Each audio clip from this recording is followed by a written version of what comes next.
আমাদের 10 দলীয় ঐক্য আমরা প্রথম থেকে বলে আসছি। আপনারা দেখবেন অন্যান্য যেসব জোট হচ্ছে, আমাদের প্রতিদ্বন্দ্বী যেসব জোট আছে, তাদের মধ্যে সিট ভাগাভাগি নিয়ে কি পরিমাণ ঝামেলা হচ্ছে এবং যাদের সাথে তাদের সমঝোতা হয়েছে তাদের আসলেও কি পরিমাণ সমস্যা হচ্ছে।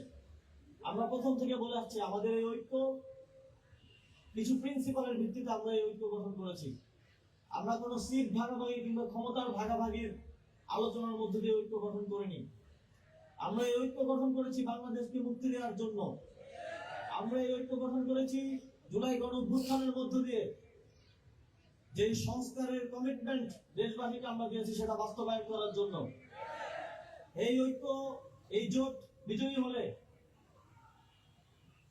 ঐক্যমত্য কমিশনের সংস্কারের যে বিষয়গুলো এই গণভোটে আছে তার থেকে আরো বেশি সংস্কার আমরা করবো। এই কমিটমেন্ট আমরা দেশবাসীকে দিতে চাই।